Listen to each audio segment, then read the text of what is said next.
paz do Senhor a todos os irmãos. Amém. Estamos aqui para compartilhar um pouco da palavra do Senhor para os nossos corações. E antes de começar na leitura, como a irmã já fez uma oração, mas eu também queria fazer uma oração também, né? Queria que fechássemos os olhos e Santo e maravilhoso Deus, Todo-Poderoso, Criador do céu, da terra, tudo que há. Senhor, nesse momento, eu te entrego a direção da tua palavra, Senhor Deus, porque não queremos que carne e sangue falem, mas queremos que o teu Espírito fale aos nossos corações. Te peço, Senhor Deus, a tua condução, como tu já vens conduzindo, Senhor Deus, através dos louvores, através da presença de cada um dos irmãos que aqui estão, e através, Senhor Deus, da tua santa presença aqui no meio de nós. Venho te agradecer e venho te pedir a tua direção mais uma vez, em nome do Senhor Jesus. Amém. Irmãos, eu queria começar essa palavra indo lá do início de tudo. Lá de quando Jesus ainda estava com o Pai. No início.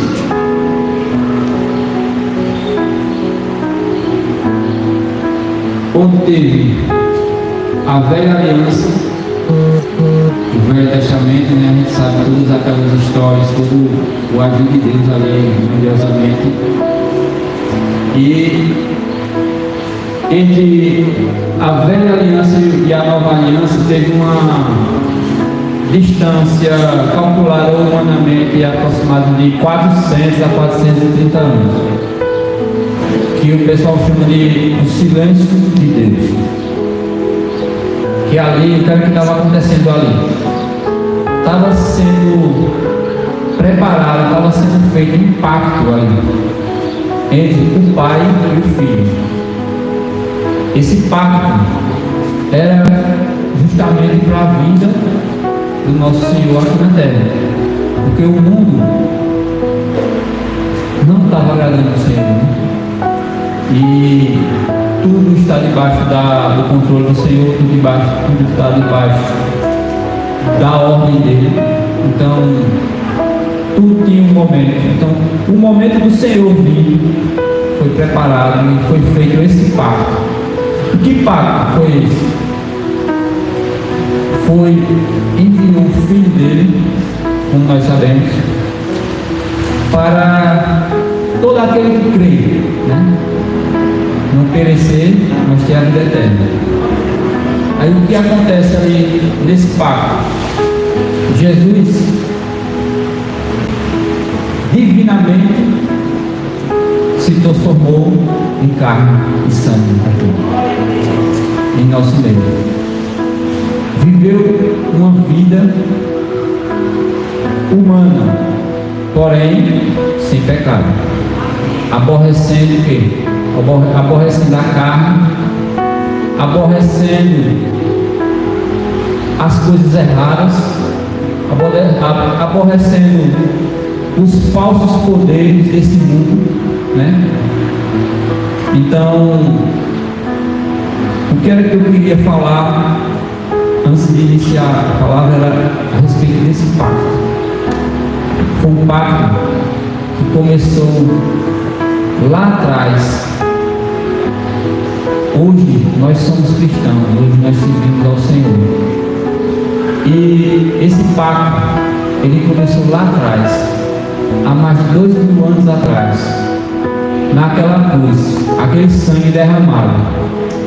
Aquele sangue que foi derramado naquela cruz, ele veio até hoje, passa pelas nossas vidas, nos limpa, tira as nossas sujeiras espiritualmente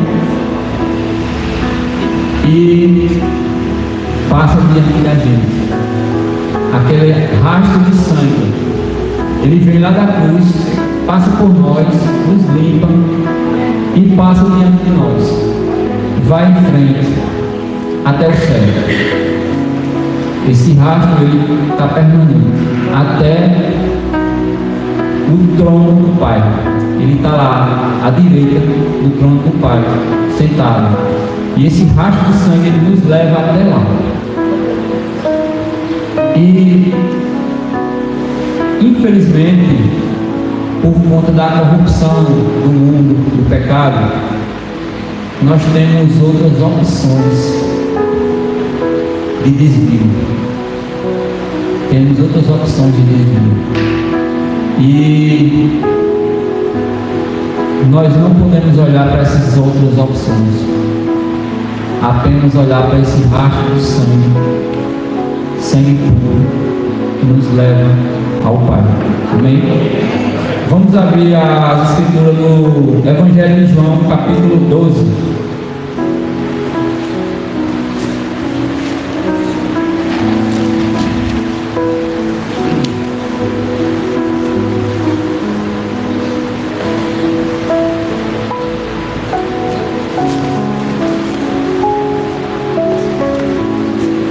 A partir do 23.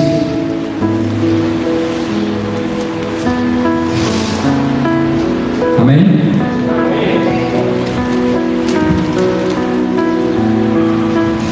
A palavra do Senhor diz assim: E Jesus lhe respondeu, dizendo: É chegada a hora em que o Filho do Homem há de ser glorificado.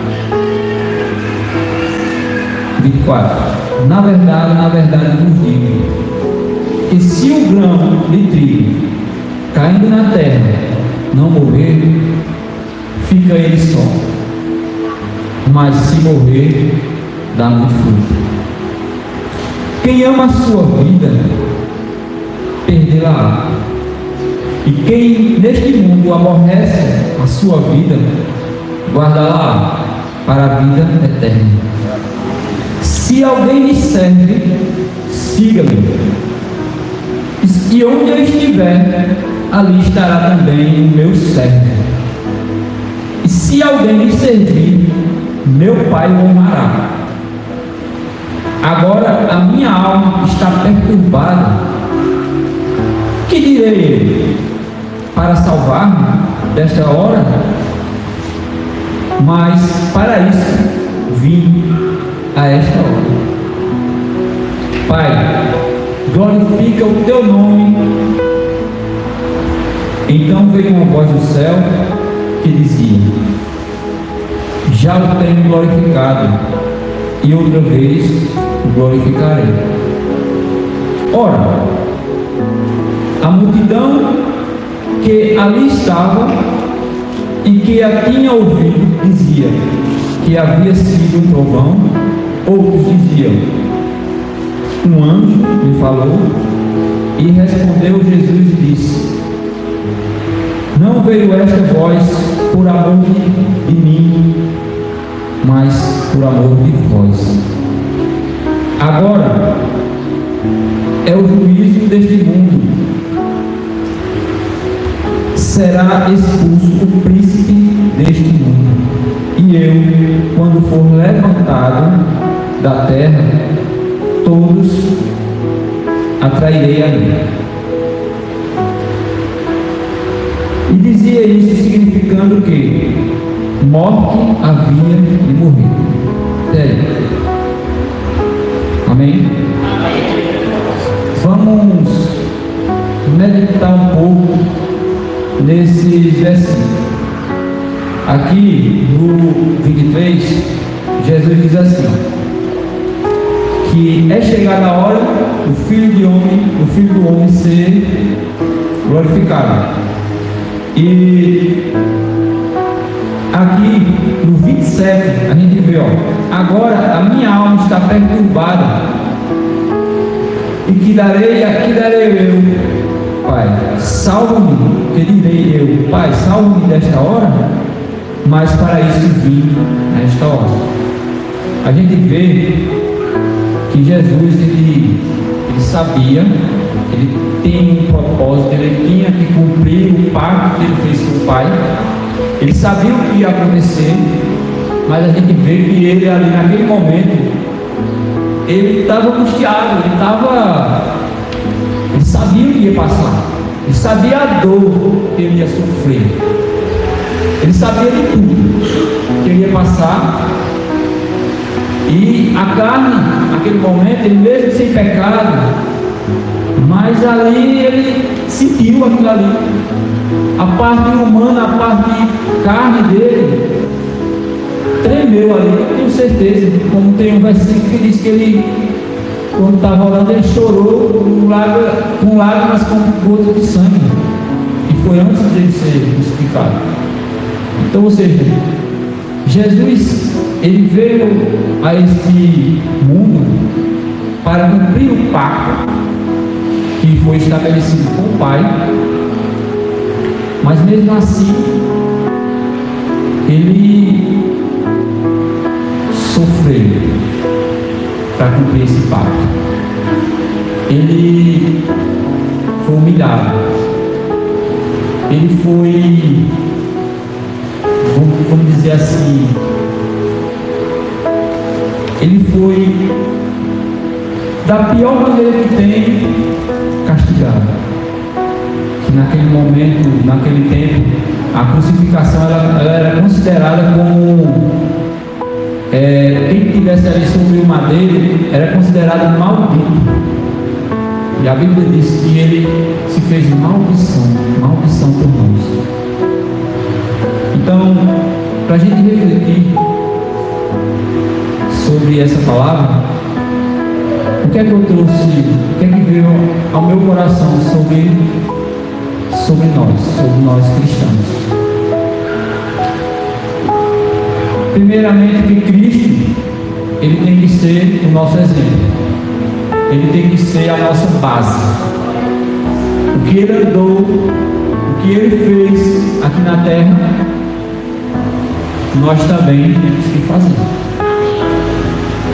Aí, o que acontece aqui, para que nós venhamos a fazer a vontade do Pai? Por incrível que pareça, antes de trazer de vir aqui trazer essa mensagem, né? Antes do pastor falar comigo, para eu vir, né?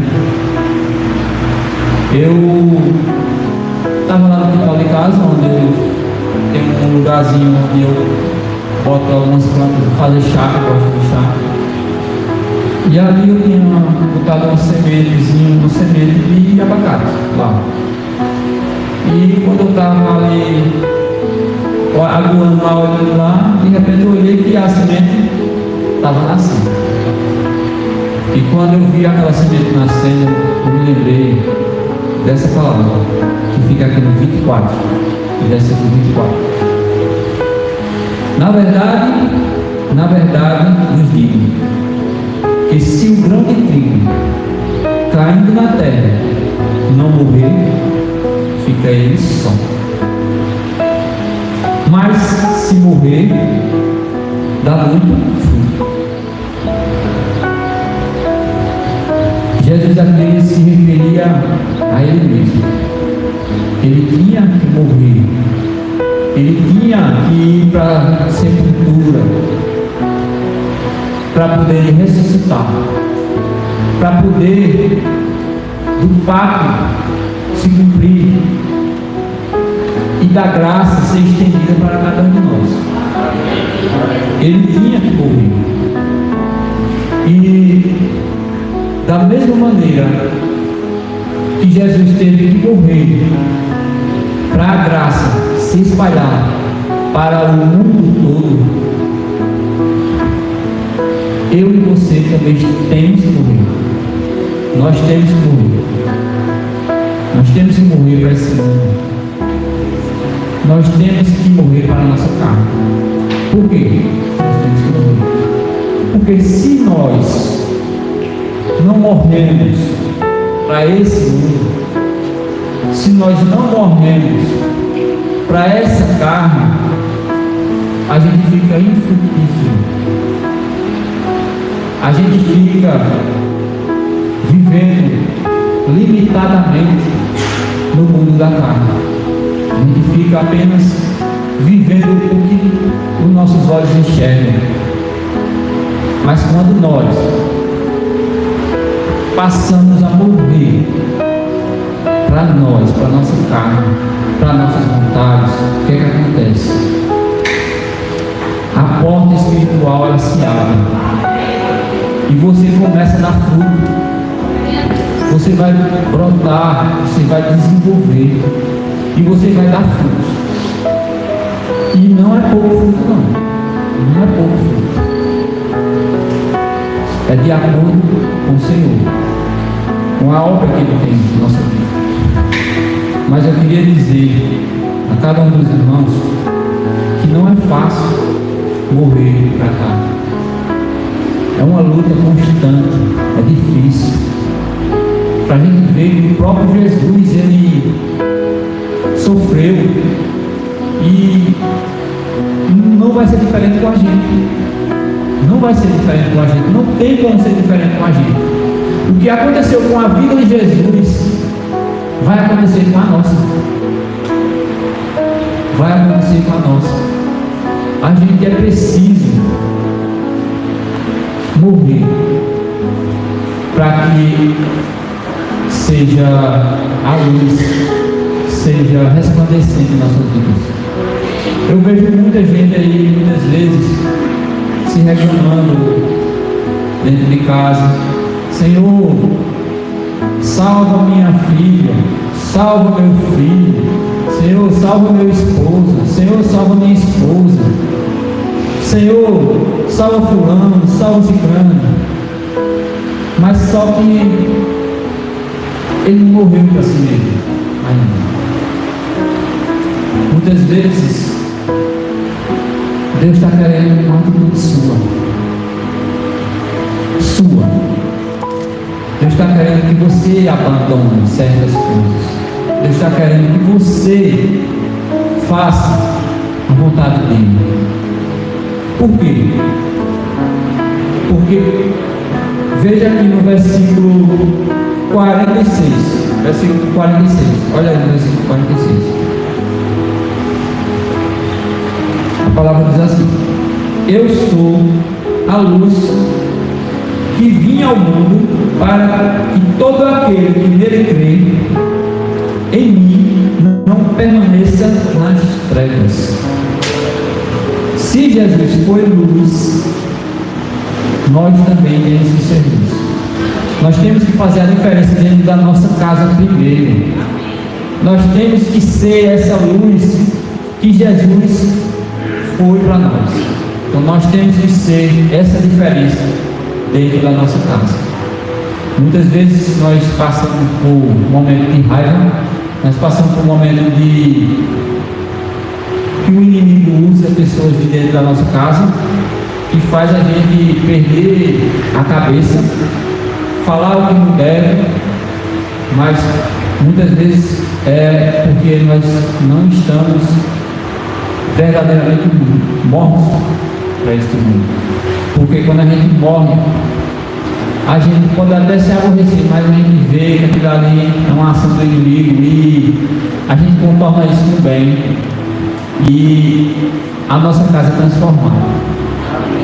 A nossa casa é transformada, não só nossa família, mas também quem está ao nosso redor. Ele vai ver a luz de Cristo em nós.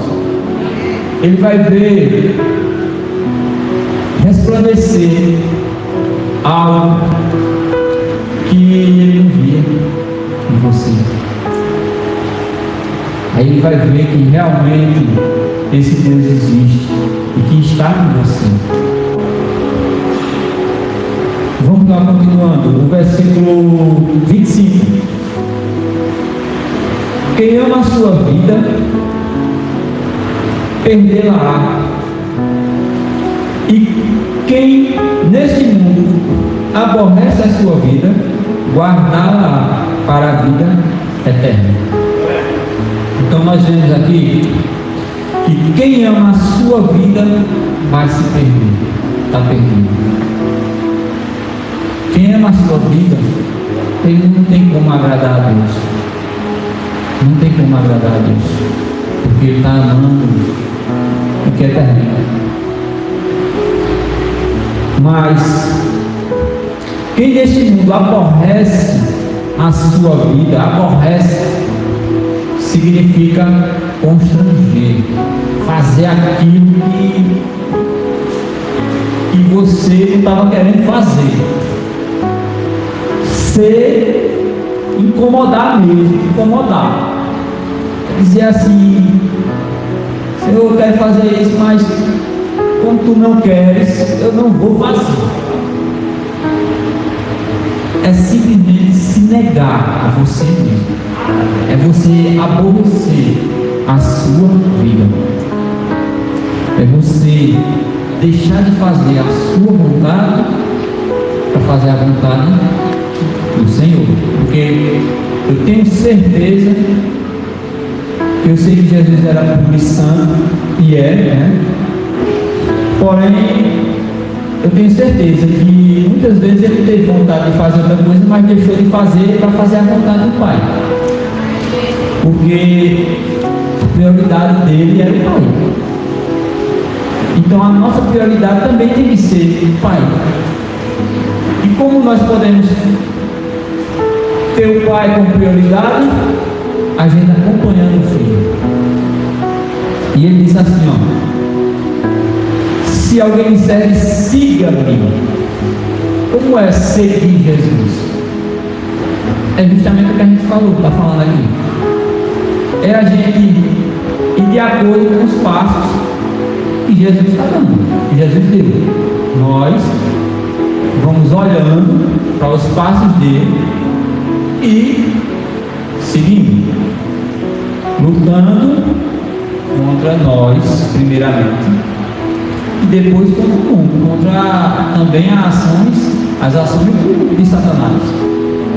Então, como ele disse, se alguém me serve, siga-me. Se você serve a ele, então a gente tem que seguir. Não tem como você dizer que é apenas eu creio, mas não sigo. Porque dessa maneira Satanás crê. Satanás, os demônios, creem, sabem quem ele é e crê nele, porque teve com ele, sabe quem ele é. Então o que é que acontece? O que é que acontece é que um discípulo, aquele que crê verdadeiramente, o que é que ele faz? Ele segue o Senhor. Ele faz, ele tenta, ele luta para obedecer. Ele chora por dentro contra as suas vontades, contra a vontade da carne. Ele chora por dentro, porque não é fácil não. Não estou dizendo que é fácil você negar as suas vontades, não. Porque eu mesmo estou passando isso na pele. Eu sei o que é isso, que é difícil, não é fácil. Mas porém a gente tem que insistir. Você errou hoje, mas não é isso que vai te derrotar não. Torna atrás e retorne, comece de novo, e assim o Senhor vai ser glorificado na sua vida. Assim o Senhor vai ser exaltado através de você, porque você hoje, através do Espírito Santo que foi derramado lá em Atos 2, você hoje é um servo de Deus.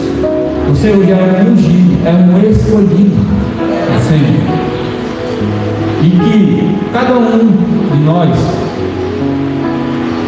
venha refletir porque a batalha, ela é árdua.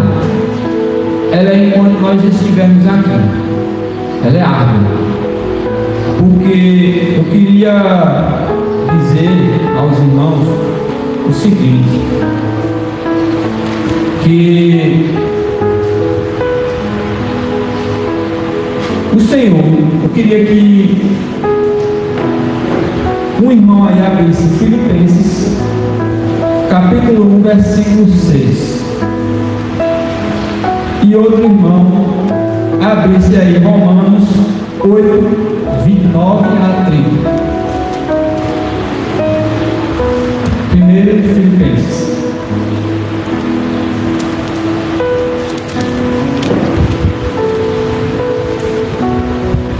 Amém?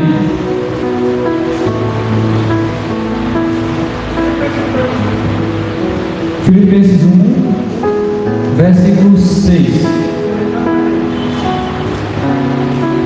Eu queria que alguém lesse bem alto. Essa diz a palavra do Senhor. Estou convencido que é Ele que começou boa obra em você vai completar até o dia de Cristo Jesus. Amém? A gente vê nesse versículo que se você está em Cristo, se você está lutando contra o pecado, se o Espírito Santo está dentro de você, você já é mais do que vencedor. E o Senhor, Ele diz nesse versículo que aquele que vos chamou vos aperfeiçoará até a vida dele. Ele vai aperfeiçoar cada um dos que creem, dos que são servos, que estão seguindo Ele. Não seja apenas um irmão que apenas crê, mas siga Ele no coração. Que eu garanto que Ele diz que onde Ele estiver, você também vai estar. Nós vamos estar. Amém? E Romanos 8, 29 e 30. Quem achou aí? Aos que ainda não conheceu, também se predestinou para serem conformes à imagem de seu Filho, a fim de que ele seja primogênito entre muitos. Amém. Veja. Aquele. Lê o outro também.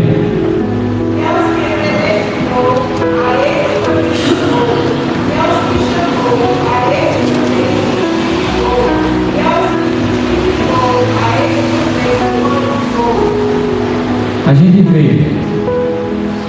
que Ele tem passo a passo das nossas vidas.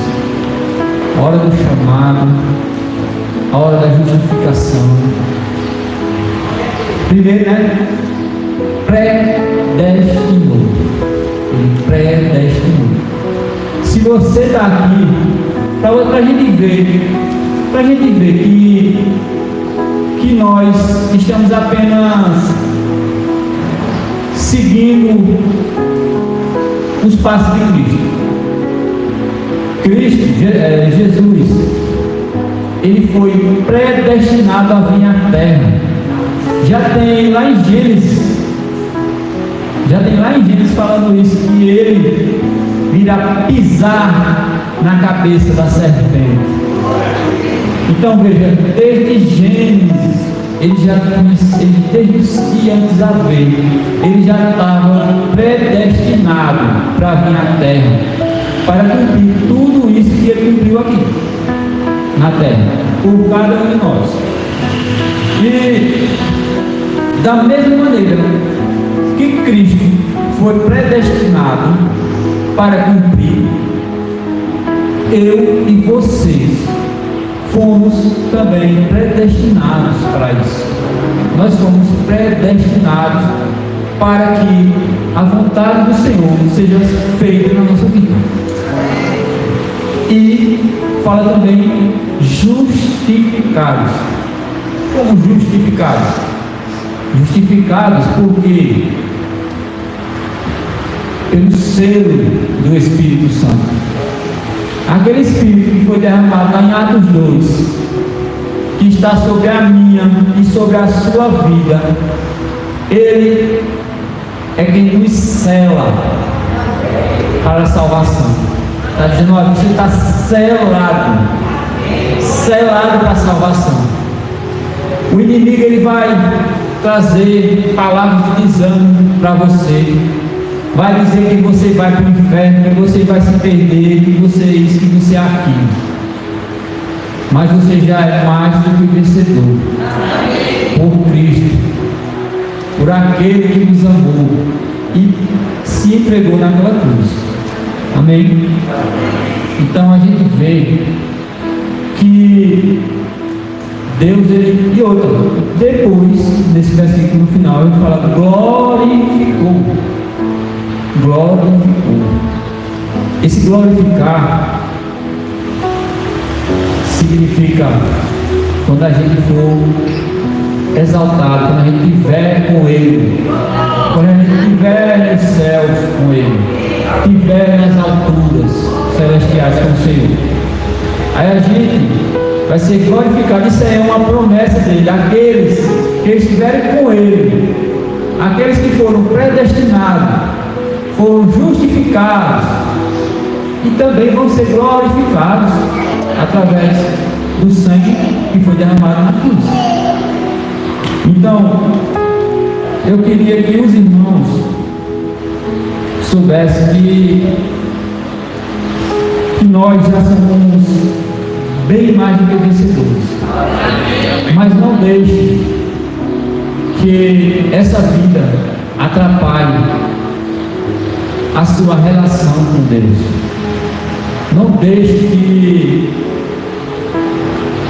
alguma coisa, algum espinho, alguma ferida do passado venha atrapalhar a sua relação com Deus.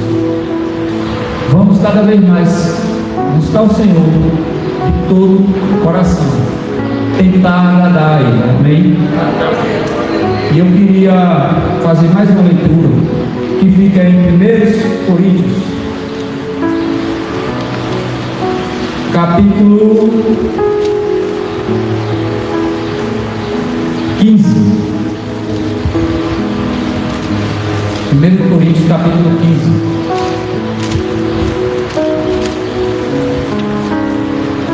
A partir do versículo 50.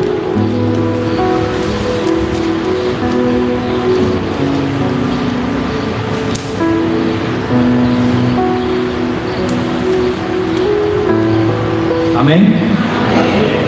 A palavra do Senhor diz assim: agora eu digo isto, irmãos, que carne e sangue não podem herdar o reino de Deus, nem a corrupção herda a incorrupção. 51. Eis aqui vos digo um mistério.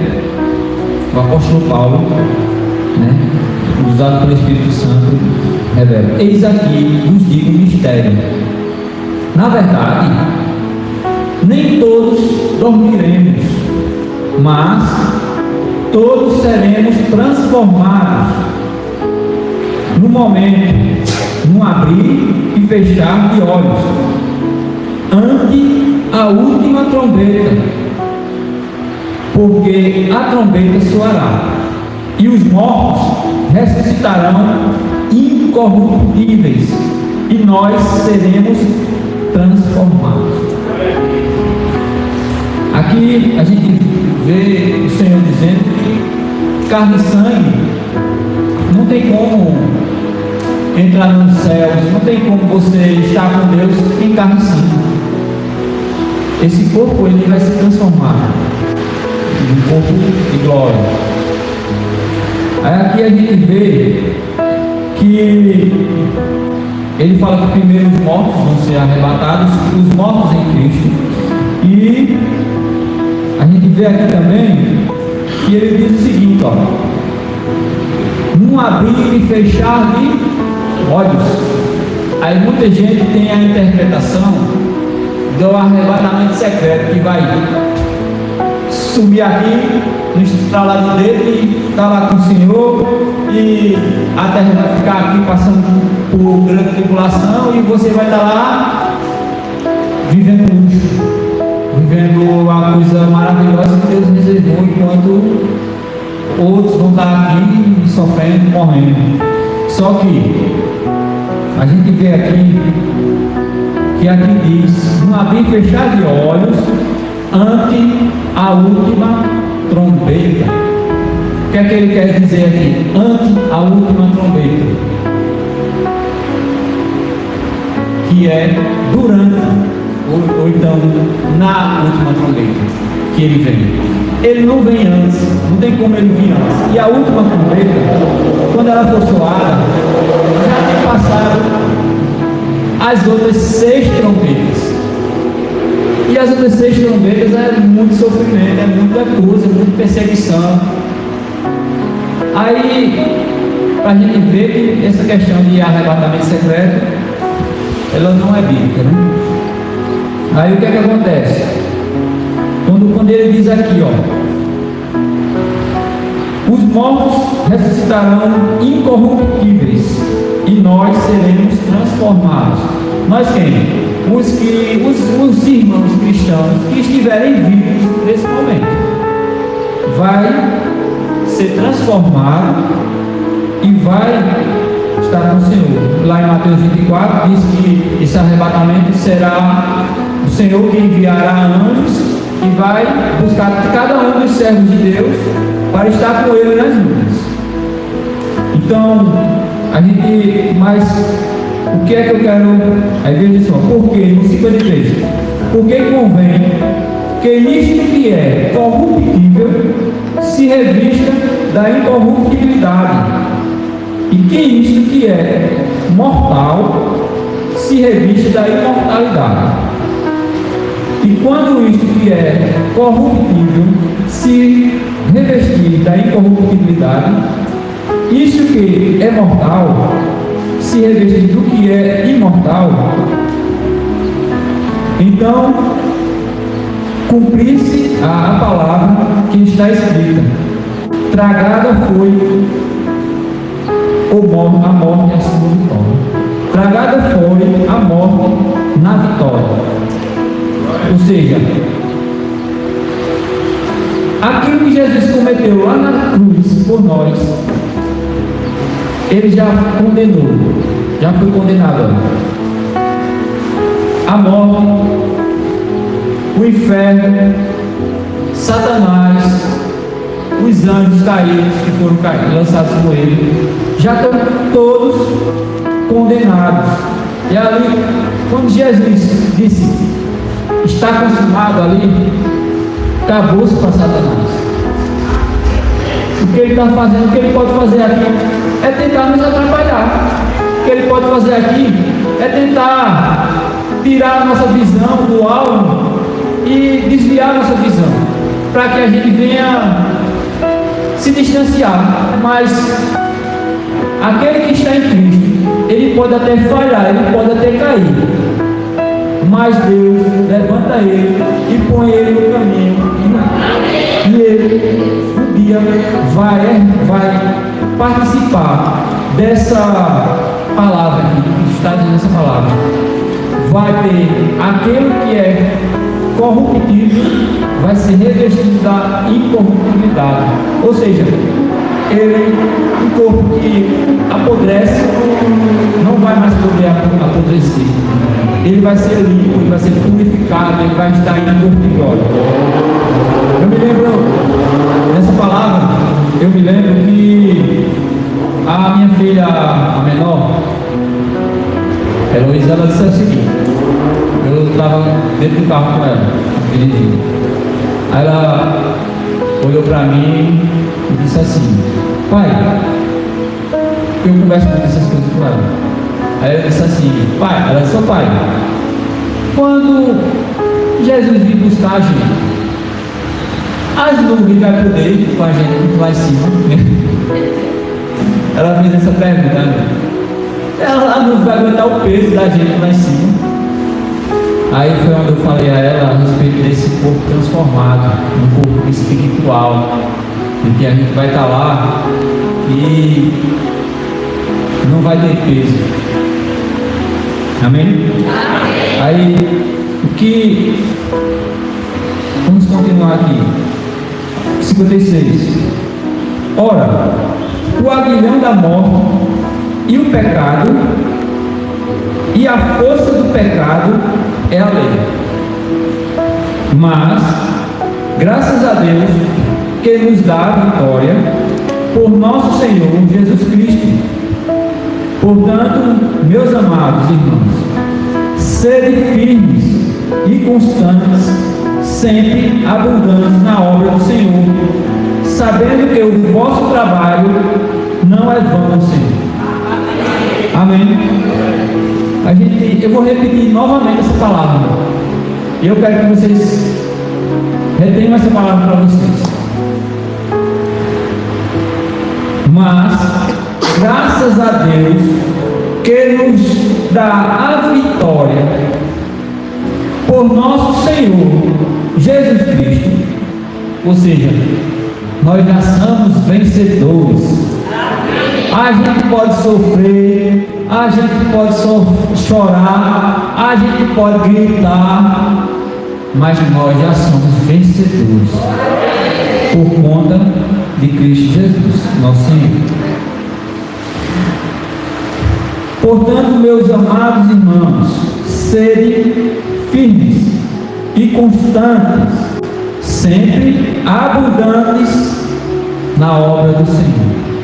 Ou seja, se você segue Jesus, você faz a obra. Você faz a obra. E Ele está dizendo para a gente ser firmes. Ele está dizendo para a gente ser constantes, a gente não desistir, a gente não desanimar.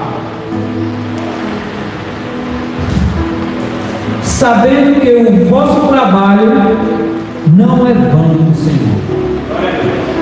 O Senhor está vendo tudo que você faz para Ele. O Senhor está vendo cada passinho que você dá para levar o Evangelho. O Senhor está vendo cada conforto que você dá ao irmão que está passando por uma dificuldade, cada ajuda que você está dando. O Senhor está vendo cada veste que você está doando a quem não tem. O Senhor está vendo tudo isso. O seu trabalho não é vão. O Senhor, Ele sabe de tudo, Ele vê todas as coisas. E muitas vezes as coisas que nós fazemos errado, vem o arrependimento em nosso coração e aí nós pedimos perdão. E aí é perdoado e é apagado. Mas as coisas boas, essa, eu digo a você, está sendo juntada lá no céu, escrito, ó, você fez isso, você fez aquilo, você... Ou seja, vai ter galardão no corpo de Deus. Aí diz, e aquele que não faz pouca coisa? Aquele vai entrar com que pelo fogo, a pulso. Mas também vai entrar. Amém, irmãos? Amém. Essa é a palavra que está no meu coração, para trazer para os irmãos que o Senhor pôs em meu coração. E antes de terminar essa palavra, eu queria falar uma parábola. Que eu vi na internet. E essa parábola, ela ficou guardada no meu coração. Essa parábola, ela fala a respeito de um prego. Ela fala. Ela começa com um homem muito rico que tem fazendas, muitas lojas, muitas riquezas. E ele mora numa cidade humilde, e essa cidade ele constrói uma casa, uma mansão enorme no centro da cidade. E essa casa dele tinha grandes portões. O que é que acontece? Ele um dia resolveu botar a placa de venda na casa. E chegou um homem para ele e disse assim: ó, quanto é a sua casa? E ele disse: um valor 5 vezes maior do que a casa dali. Aí o que aconteceu? Ele pegou, o homem disse assim para ele: mas por que você está vendendo por esse valor? Se a casa, no mercado, o valor dela é esse. Aí ele disse: a casa é minha, eu vendo por quanto eu quiser. Aí o outro homem que estava comprando, olhou para ele, baixou a cabeça e disse: eu vou pagar 20 mil por apenas 1 centímetro da sua casa, ou menos de 1 centímetro. Mas como? Eu vou botar um prego na porta da sua casa. Esse prego é dele, a casa todinha é sua, agora esse prego é dele. Aí o que acontece, olha, ele pegou, colocou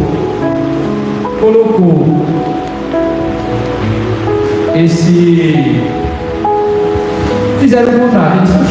Ele disse: que proposta mais fácil, eu vou ganhar 20 mil desse cara tranquilo. Aí fez um contrato. O dono da casa não leu o contrato direito, não leu o contrato, pensando só no dinheiro. O que aconteceu? Ele pegou ali e fez o acordo, fechou o acordo. O homem foi, botou o prego lá na porta dele e foi embora. E esse homem ficou vivendo semanas, meses, e ele zombando desse cara que comprou esse lugarzinho do prego por 20 mil. Ficou zombando, falando com os outros, todo mundo espalhando todo mundo. Quando ele chegava, ele zombava desse homem do prego, porque dá 20 mil no lugarzinho só para botar um prego na porta. Aí o que aconteceu? Quando passado de alguns meses, o dono desse prego chegou lá nessa casa e colocou uma bolsa, um saco com 2 gambás mortos, pendurou nesse prego. Aí esse homem chegou e disse assim: oxi, o que é isso? Não tem isso aí. Aí ele disse: no contrato tem dizendo que o prego é meu e eu coloco o que eu quiser nele e você não pode tirar. Aí o homem emburrado, que o outro estava com o contrato, então, aí qual foi a opção dele? Obedecer. O homem foi e pendurou na porta dele 2 gambás mortos. O que aconteceu? Foi passando o tempo, os gambás apodreceram e ele não aguentou o mau cheiro, e terminou vindo na casa pelo micharia. Qual a lição que essa parábola nos diz? Muitas vezes a gente tem aquele pecadozinho bem pequenininho que a gente diz: nada a ver, poxa, isso aí não ofende ninguém não, isso aí é besteira. Mas é um pecado, e aquele pecado pode chegar a apodrecer, ficar grande. E eu queria dizer aos irmãos que não permitam que esse prego fique na sua vida. Amém? Glória a Deus, irmão, pela sua vida e sua família. Que o amor de Deus, a graça e a comunhão do Santo Espírito seja sobre vós e sobre todo o povo de Deus, hoje e sempre. Amém. Diga a pessoa que está do seu lado, como se